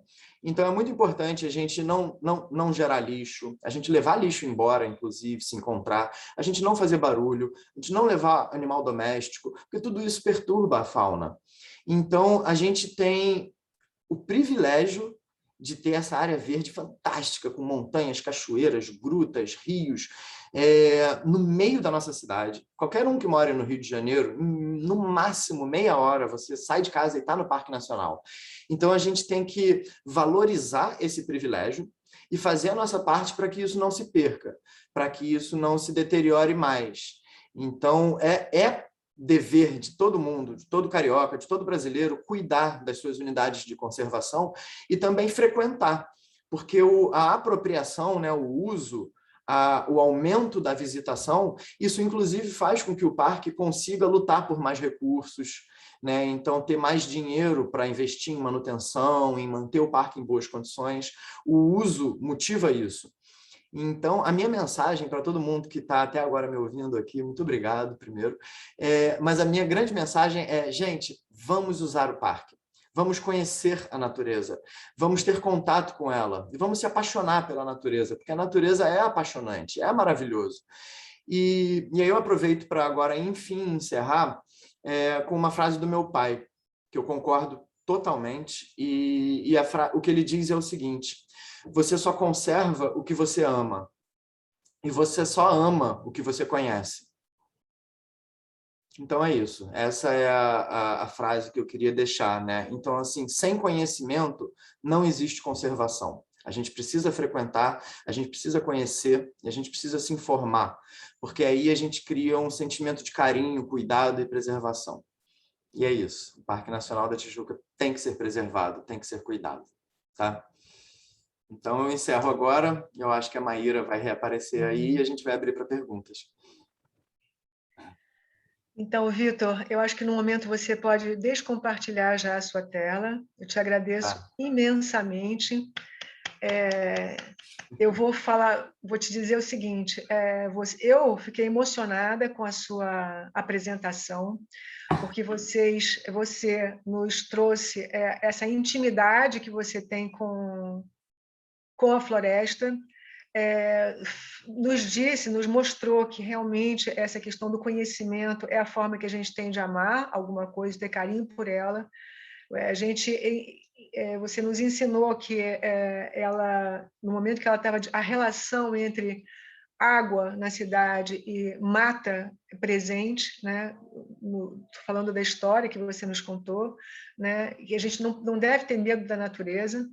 Tá? E esse o menor parque do Brasil, é o mais visitado, é ele que nos dá a possibilidade de sermos a cidade maravilhosa que somos. Tá? Então, compartilhar dessa intimidade é um privilégio imenso e muito obrigada. Eu vou abrir agora, pessoal, para quem quiser fazer perguntas. Se não tiver no chat, eu acho que as perguntas não vieram pelo chat, então eu vou abrir, eu tenho algumas aqui que o Rogério Reis já tem colocado, mas eu quero ouvir vocês primeiro. Podem abrir o microfone e fazer as suas perguntas, quem tiver, por favor.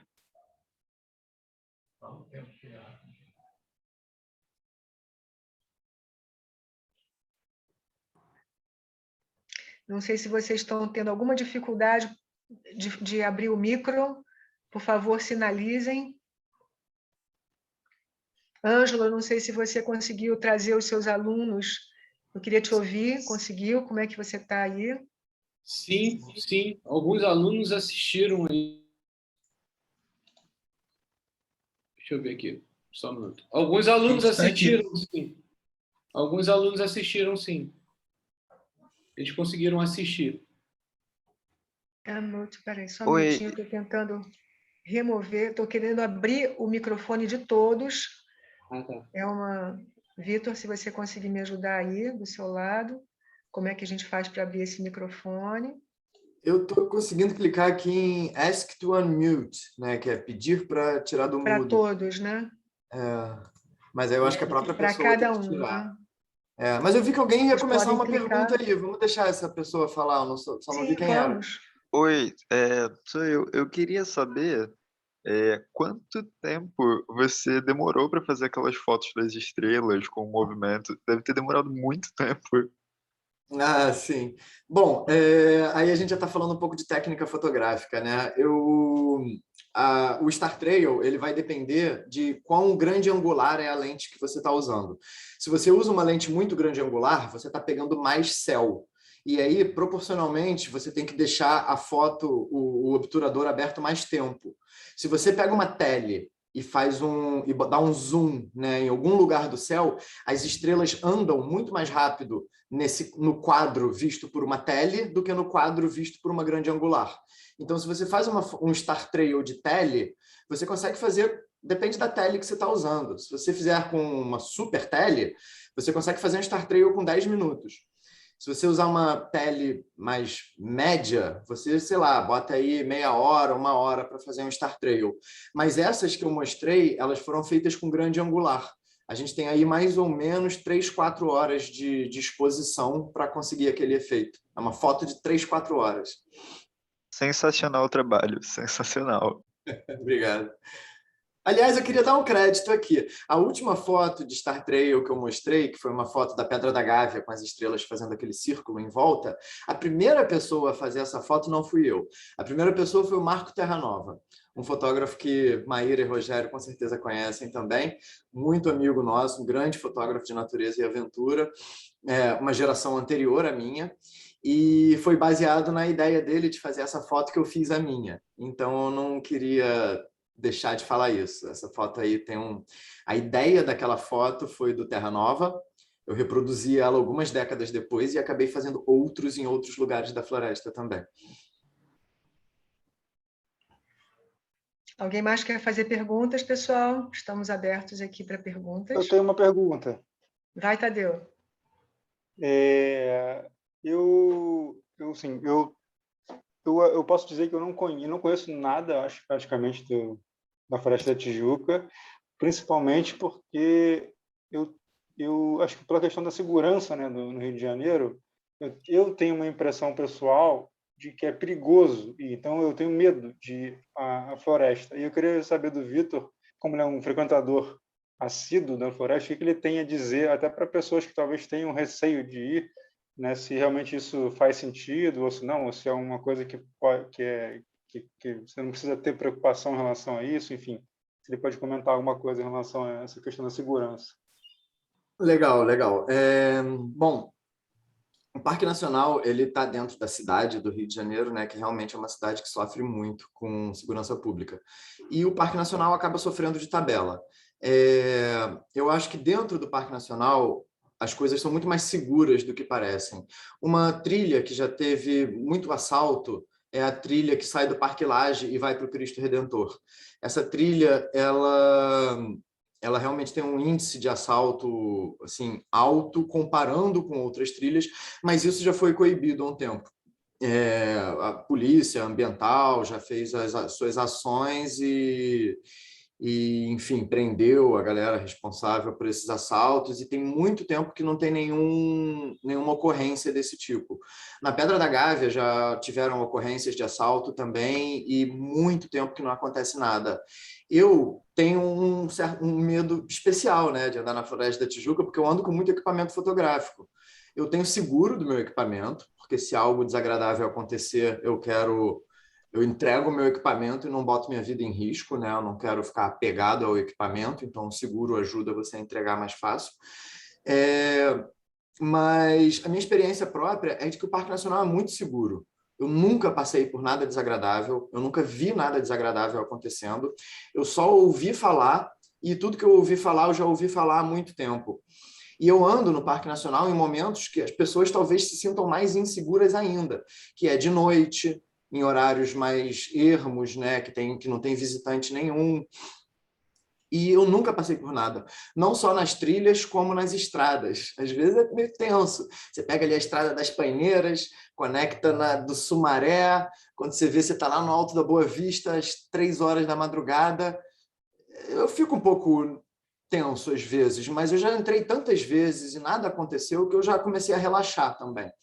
Então, eu entendo sua preocupação. Agora, eu diria para você que isso não acontece. É muito, muito difícil, muito. Eu sou uma das pessoas que mais frequenta o parque, né, e nunca passei por isso. Então, eu acho que não deixe, Tadeu, de visitar o parque por conta disso. E vá, sim, se você está um pouco preocupado, tem sempre medidas de segurança que a gente pode tomar para tornar o negócio mais seguro, que é, por exemplo, você ir no final de semana, que vai ter mais gente visitando, você ir em trilhas mais frequentadas. Então, mas, assim, de forma geral, o parque é muito seguro. Tem ronda da Polícia Ambiental dentro do parque, tem ronda da PM em alguns lugares do parque. Você vê o parque bem policiado e, assim, eu não consigo nem lembrar de quando é que foi a última ocorrência de assalto. Já aconteceu, não vou mentir de que não, mas é muito tranquilo. Eu me sinto muito seguro no parque. Eu me sinto mais seguro no parque do que se eu sair na rua, no meio da cidade. Quem mais, pessoal? Quem gostaria de falar? Lúcia? Eu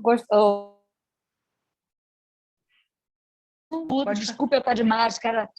Deixa eu tentar tirar. É que eu estou na escola, então eu só queria agradecer. Achei lindo, achei muito bonito. Não assisti a tudo, porque eu tive algumas situações que eu saí, mas adorei, tá? Acho que foi um trabalho belíssimo, acho o trabalho dele belíssimo, e parabéns a vocês, tá? Botei meus parabéns aí, só que eu vou ter que sair agora de novo, porque eu tenho que estar saindo, tá? Dos alunos. Legal, muito obrigado. Obrigadíssimo. Olha, mas obrigadíssimo, muito obrigada, Lúcia. obrigada por poder participar disso, tá? Gostei muito, tá? Vamos Obrigada mandar a o vocês. link da gravação para a escola, tá? Beijo. Tá, eu te agradeço muito obrigada, tá? Maíra, eu vou aproveitar para eu fazer uma pergunta, então, porque eu imagino que isso seja dúvida de outras pessoas. Se alguém quiser ver esse conteúdo depois, onde que isso vai estar gravado, disponível? A gente vai colocar isso no YouTube e a gente pode divulgar, ok? Tá. Você coloca nas suas redes, a gente nas nossas, e vai estar penduradinho no YouTube para quem quiser acessar. Tá, eu vou ter o link então também, então se alguém Todos quiser nós, depois nós. esse link, pode me mandar uma mensagem pelo Com Instagram, certeza. qualquer coisa que eu compartilho. Alguém quer perguntar, pessoal, daqui? Só um minutinho, Leonardo, 2 segundos. Alguém tem perguntas a fazer sobre o Parque Nacional da Tijuca para o Vitor? O Rogério Reis tem uma, eu vou fazer agora, então. Rogério quer saber, Vitor, se existe algum serviço oficial do parque de visitação aos locais históricos, ruínas de plantações de café, enfim. Se o parque se organiza oficialmente para levar visitantes para conhecê-lo em alguns pontos de destaque. Olha, Maíra, infelizmente ainda não. Hoje em dia, a única parte de visitação que é mais organizada é realmente o Cristo Redentor. O que acontece é que o parque disponibiliza educadores ambientais, eu tenho quase certeza que ainda disponibiliza, no centro de visitantes. Então, qualquer escola, qualquer grupo que queira levar seus alunos e ter a presença também de um educador ambiental especializado no parque, pode solicitar isso. O parque tem gente à disposição. E no próprio site do parque, que é o Parque Nacional da Tijuca, deixa eu ver se é isso mesmo, que eu já vou falar para vocês. É parquenacionaldatijuca.rio, tá? Não tem .com.br, nada disso. parquenacionaldatijuca.rio. Lá você tem muita informação sobre os pontos visitáveis. Então, você consegue lá ver, por exemplo, onde é que fica as ruínas do MOC e entender como que você faz para entrar na trilha que te leva às ruínas do MOC. Então, o parque é uma boa fonte o site, desculpa, é uma boa fonte de informação também, porque lá estão listados todos os pontos visitáveis com informações sobre eles também. Maravilha. Pessoal, alguma pergunta a mais? Só para complementar, eu sei que o parque tem um projeto, isso não é público ainda, mas eles estão trabalhando firme nisso, então eu já posso até falar, que eles têm um projeto de criar um sistema de transporte circular por dentro do parque que contemple e conecte esses setores que não são tão acessíveis contra o Cristo, né? Porque os outros setores, para você acessar, você tem que ir de carro, ir de bicicleta, conhecer a trilha. O Cristo não, o Cristo tem um serviço lá já consagrado, de van, trenzinho. Então, eles estão bolando ainda e vão fazer essa parceria com alguma empresa, abrir uma licitação para ver quem que vai fazer o transporte circular que ligue os atrativos dos outros setores. E eu acho isso ótimo, porque isso vai facilitar muito a visitação. Vai ser pago, já me disseram que vai ser pago, porque tem que custear os custos que essa empresa vai ter, mas vai ser um valor apenas para custear isso, não para gerar lucro, porque o parque não pode ter receita disso. Então, vai ser mais para custear a empresa concessionada mesmo. Uhum. Isso é uma novidade que espero que saia do papel. Isso é uma maravilha, tomara que saia do papel mesmo. Pois Francisco pediu para muito. falar, Francisco. Quer falar, fazer uma pergunta? Posso fazer uma pergunta rapidinho? Está dando para me escutar? Não. Estamos te ouvindo, pode falar. Então, queria perguntar se vocês sabem se as áreas públicas, tipo assim, se áreas públicas, inclusive o Parque Nacional da Tijuca, a Floresta da Tijuca, elas eu sei que tem que ter a autorização, mas é permitido que haja gravações não exatamente caseiras, tipo, não é um cara que vai chegar lá com um celular ou com uma câmera profissional, tipo, não é um fotógrafo, é tipo, digamos que tem, por exemplo, você tem um grupo de alunos que estão fazendo um projeto de TCC da faculdade de cinema e precisam gravar um média-metragem. É permitido que, com autorização, com essa burocracia feita corretamente, é permitido que seja gravado lá de maneira que, isso é permitido, porque às vezes não é. Por exemplo, eu já pesquisei, tem áreas que, por exemplo, na floresta amazônica, você não pode gravar nada lá, porque você tem que levar todo um aparato de filmagem, então é muito difícil você filmar. Áreas mais urbanas e menos, entre aspas, protegidas, porque eu sei que a Faixa da Tijuca ela é protegida, mas áreas assim menos protegidas, com essa burocracia de você ter autorização direitinho, pode, porque tem locais que mesmo com autorização não pode, tipo, você só pode com autorização, e ter a autorização é uma coisa muito difícil, porque quase ninguém pode, muito menos um grupo de estudantes que está fazendo um projeto de conclusão de curso. Eu entendo. Bom, todas as unidades de conservação da União são geridas pelo ICMBio. E o ICMBio realmente controla a produção de imagem nessas regiões. O que eu posso dizer é o seguinte, se você fizer isso sem impacto nenhum e sem nenhuma perturbação da ordem de visitação do parque, você praticamente não precisa pedir autorização. Você entra e, assim, se for uma coisa... Por exemplo, eu como fotógrafo, eu entro e fotografo. Eu preciso de autorização para quê? Eu preciso de autorização para ficar em horário especial ou para entrar de carro em lugar que não pode entrar de carro. Então, para isso eu preciso de autorização. Agora, se você vai fazer algo que não te diferencia muito do uso turístico normal, eu acho que dá para você fazer sem. Agora, se isso vai, se você, como você falou, vai levar um grupo de várias pessoas, eu acho que nesse caso é importante sim você ter autorização. E a autorização você solicita ela pelo site do ICMBio mesmo, não tem outro jeito. Assim, eu conheço os funcionários do parque, mas ninguém fala para mim, Vitor, manda aqui para mim que eu dou um jeitinho. Não, o que o pessoal fala é, Vitor, faz pelo site do ICMBio, que nem todo mundo. Então, eu também, que estou trabalhando num livro, eu faço que nem todo mundo. Eu entro com pedido de autorização pelo site enfim, agora você tem que ter muito definido, porque o que pode fazer com que haja uma cobrança ou com que o seu pedido não seja aceito? Primeiro, se isso for alterar a ordem de visitação, se você tiver que fechar, isolar um local para fazer isso e outros visitantes não possam acessar, tem boa chance de seu pedido ser negado, porque o parque não vai querer que outros visitantes sejam prejudicados. Se você for causar algum dano ambiental, isso também tem que ser muito avaliado. Por exemplo, uma coisa é a gente, né, pessoa física, fazendo alguma coisa, é difícil a gente causar um dano ambiental.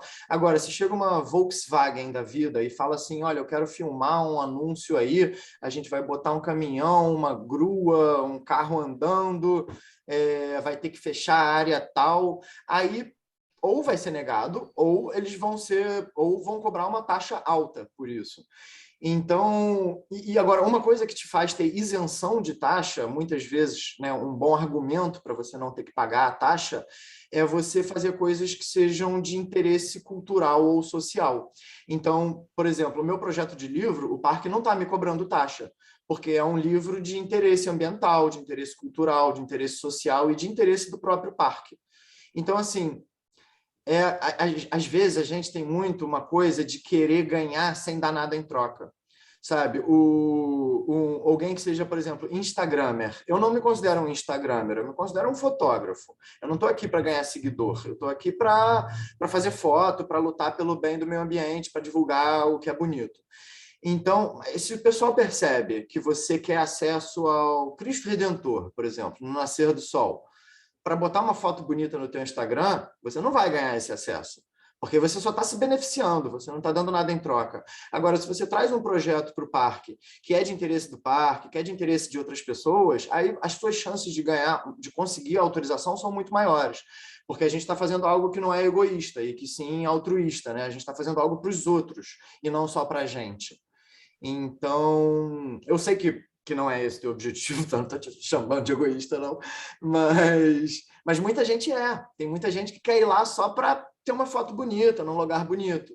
Então, a gente tem que entender que para um parque nacional quebrar uma regra que existe por um bom motivo, a gente também tem que dar um bom motivo para eles quebrarem essa regra, entendeu? Basicamente é assim que funciona. Pessoal, a gente está chegando mais para o final mesmo do nosso encontro, tá? Eu tenho algumas perguntas, quer dizer, uma pergunta da Cecília Marigo, ela pergunta se é permitido entrar de carro no setor floresta, e tem a mãozinha levantada do Rafael, e não sei se Francisco ainda quer falar, mas assim, vamos nessa ordem, e quem quiser perguntar se apronte, que a gente daqui a pouco está encerrando o nosso encontro. Então, é possível, é permitido entrar de carro na floresta, no setor floresta, Vitor? Bom, sempre foi, mas depois que começou a pandemia ficou proibido. Primeiro, para inibir a aglomeração, né? E segundo, porque as estradas ainda estão um pouco danificadas. E o que aconteceu foi o seguinte: na gestão do Crivella, que o Rio de Janeiro foi... Eu não quero entrar politizar esse papo, não. Mas na gestão do Crivella, o Rio de Janeiro foi completamente abandonado. E as parcerias de gestão compartilhada que existiam entre a Prefeitura e o Parque Nacional foram por água abaixo. Então, os reparos que a Prefeitura fazia no parque, das estradas, isso tudo parou completamente. E o parque não tem verba do ICMBio, e aí não é culpa do parque, é culpa do ICMBio, culpa da nossa ignorância ambiental e dos nossos péssimos políticos. O parque não tem verba para consertar tudo. O parque sempre dependeu dessas parcerias com a prefeitura, né, que eles chamam de modelo de gestão compartilhada, para conseguir manter o parque em boas condições. Então, esse modelo de gestão compartilhada está sendo redesenhado agora, ele está para ser assinado, talvez já tenha até sido assinado no último mês, ele estava para sair já, agora na gestão do Eduardo Paes, e isso está sendo recosturado, e eu espero que o parque volte a abrir. Eu sei que ainda não está podendo entrar de carro, e só pode entrar de carro quem tem reserva no restaurante dos Esquilos, e mesmo assim só pode entrar para ir no restaurante, não para ficar passeando. E também idosos e pessoas com dificuldade de locomoção eram uma exceção, né, que podiam entrar de carro, mas eu não lembro como é que está essa regra agora. A melhor fonte de consulta para regras atuais de visitação do parque é o Instagram do parque. No Instagram do parque, eles postam tudo, tudo, tudo, tudo. Então, qualquer dúvida que você tiver sobre acesso, você pode olhar lá no Instagram deles, que vai ter uma informação mais atualizada do que a que eu tenho. Gostaria de saber se Rafael e Francisco ainda querem falar, fazer suas perguntas ou não. Sim, tudo bem, pessoal, bom dia. Depois dessas duas perguntas, a gente está encerrando então, tá, pessoal? Vai, Rafael. Primeiramente, muito prazer aí a todos. Meu nome é Rafael, sou advogado. Vitor, gratidão pelo convite aí. Muito importante estar participando dessa excelente discussão com vocês. Aproveitando o gancho do Tadeu, em complemento ainda à resposta do Vitor, talvez se a gente pensasse um pouco minimalista para ir para as trilhas, a gente evitaria um pouco desse desconforto em ser assaltado, levar só o mínimo e voltar sem nada, né, que é o essencial, só com boas memórias e recordações excelentes da paisagem. Como eu ainda não tive a oportunidade de conhecer o parque da Barra da Tijuca, gostaria de saber de você, Vitor, um cantinho especial aí que você considera, um lugar bacana para você me indicar, para eventualmente estar conhecendo aí, e caso você seja adepto aos lugares secrets, também gostaria de saber um secret aí desse parque sensacional que pretendo conhecer muito em breve. Tá, bom, prazer, Rafael, obrigado por participar. Cara, eu sou muito fã da Pedra da Gávea e do Bico do Papagaio. A Pedra da Gávea é uma trilha um pouco mais punk, né? Assim, uma boa subida, e lá em cima tem um trecho de pedra. Se você não estiver acostumado com com altura ou montanhismo, eu recomendo até não começar por ela. Agora, o Bico do Papagaio, a trilha dele parte lá do setor floresta, do Bom Retiro, né? É a mesma trilha que vai para o Pico da Tijuca, mas depois de um tempinho ela bifurca. Eu gosto muito do Bico do Papagaio, eu acho a vista de lá muito especial e acho que se você quiser assim, fazer uma primeira trilha, Bico do Papagaio é uma das melhores para começar, porque você vai ficar muito impressionado e não é uma trilha tão difícil, é uma trilha de mais ou menos 1 hora até o topo e ela só no final que ela fica mais íngreme. Tem assim uns 20 minutos para cima no final, que cansa, mas é só uns 20 minutinhos, 15, 20 minutos. O resto é super tranquilo. Não é trilha difícil, certo. não. Agora, só para responder a tua pergunta 100%, deixa eu pensar num secret agora. Cara, eu gosto muito da Pedra da Proa, não é tão secret, tem uma galera que já conhece, mas o circuito ali, Pedra da Proa e Morro do Queimado, eu acho que é lindo, lindo, e pouca gente faz. Então você consegue começar pela Mesa do Imperador e terminar lá em cima no Alto da Boa Vista, ou terminar pelo alto, quer dizer, começar pelo alto e terminar na Mesa do Imperador, e aí você faz o Morro do Queimado, depois a Pedra da Proa, é muito bonito. Boa, perfeito, Vitor. Gratidão, obrigado aí pelos Essa betas. foi ao pé do ouvido, hein? Essa foi soprando ao pé do ouvido. Sim. A Pedra da Gávea eu já tive a oportunidade de subir. Gratidão aí pelo Bico do Papagaio. Além de advogado, também sou atleta de highline, pratico aí algumas modalidades. E obrigado pela oportunidade. Tamo junto, gratidão. Pô, bacana, a gente vai se esbarrar pelos highlines aí também. Francisco ainda quer falar alguma coisa, Francisco, ou já tá bacana? Não, só queria, tipo, agradecer, tá ligado? Porque recentemente eu tava pesquisando sobre relação de locação e pá, e porque eu estudo essas paradas. E eu percebi que, tipo, gravar em área que é, tipo, qual é a palavra? Que é reservada não, que, tipo, Unidade de conserva. conservação, né?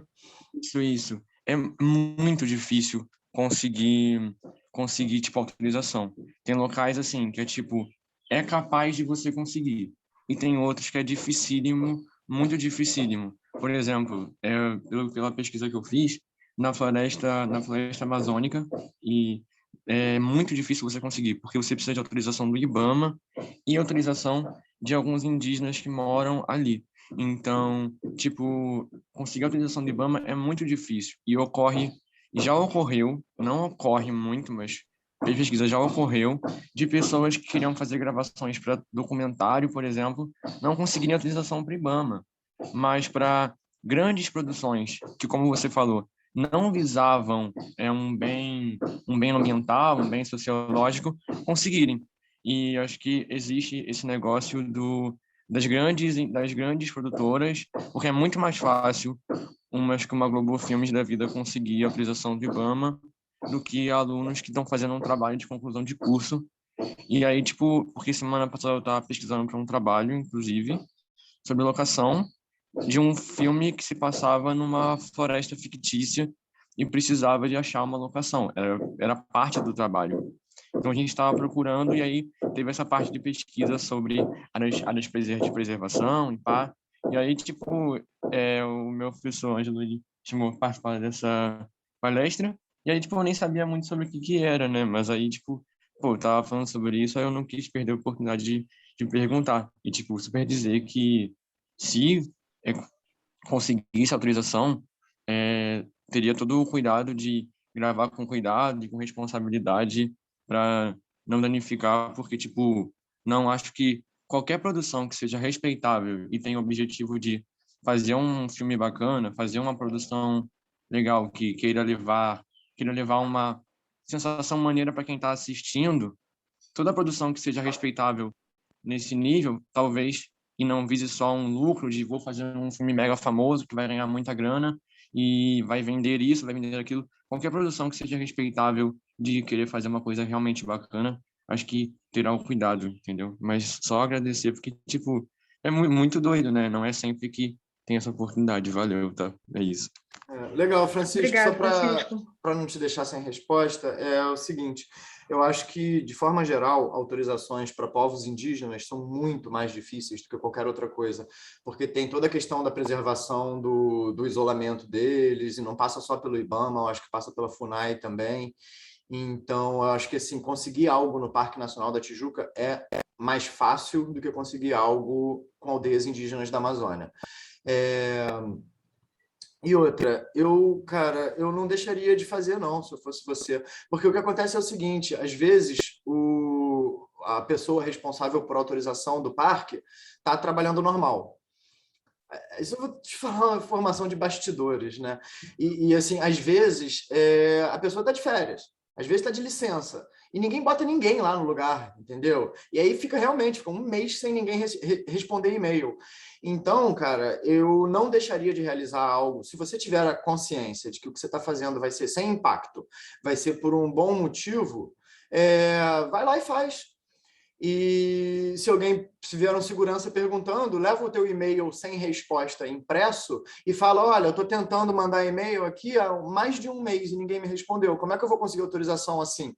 Então, não deixa de fazer algo que seja bom fazer, desde que você tenha a consciência e o respeito pelo ambiente e por não atrapalhar a visitação de outras pessoas.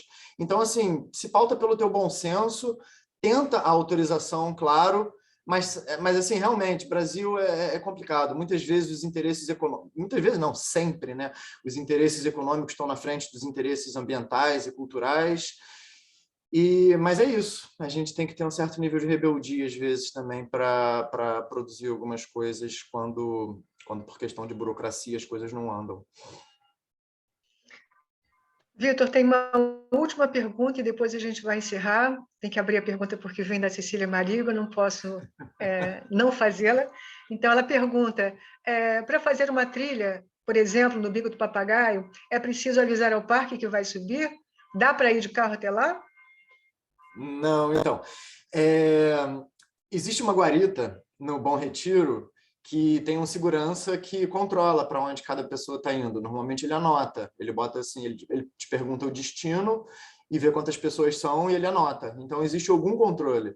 Pedra da Gávea existe o mesmo controle na guarita da Gávea. Então assim, se você desaparece, provavelmente eles vão saber onde você está e vão conseguir bolar um resgate, alguma coisa. Mas a trilha do Bico do Papagaio, especificamente, ela é no setor floresta, que eu acho que ainda não está podendo entrar de carro. Então, você tem que andar até o Bom Retiro e depois começar a andar a trilha mesmo. Ficou mais longo, bem mais longo, não podendo entrar de carro. Mas a grande maior parte do percurso é trilha. Só existe uma estrada interna que te leva até o início da trilha, e essa estrada, hoje em dia, eu acho que está precisando andar também. Então, pessoal, com isso, perguntas feitas, perguntas respondidas, eu queria agradecer a todos, os que estiveram conosco, a atenção, a presença, ao Vitor, muitíssimo. Eu tenho certeza que todos nós aqui saímos mais apaixonados pela natureza e pelo Parque Nacional da Tijuca em especial. Então, com isso, a gente encerra. Vitor, você ainda quer falar alguma coisa para dar tchau, finalizar? Queria só agradecer mesmo a oportunidade, Maíra. Para mim, falar sobre natureza, fotografia, principalmente sobre o Parque Nacional, é uma delícia. E eu acho que o propósito da minha fotografia, né, ele, como eu falei, não é ganhar seguidores no Instagram. O propósito da minha fotografia é impactar as pessoas e é aproximar as pessoas da natureza. Então, eu te agradeço a oportunidade também por aqui, né, tá podendo, enfim, passar essa mensagem, né, e trazer um pouco mais de conhecimento sobre o Parque Nacional para as pessoas, e espero que isso sirva de um grande incentivo de visitação. Gente, vamos para o parque, é lindo, e é pertíssimo da casa de todo mundo, é o programa perfeito para final de semana, para qualquer hora. Então, a gente precisa conhecer. A gente vai divulgar essa gravação quando o link estiver pronto, e eu, assim, peço a todos os que estão aqui para divulgar, para nos ajudar a divulgar esse conteúdo, esse encontro maravilhoso, tá bom? Tchau, então, pessoal. Até. Gente, muito obrigada. obrigado. Beijo. Beijo Tchau, tchau. a todos. Obrigado, até a próxima.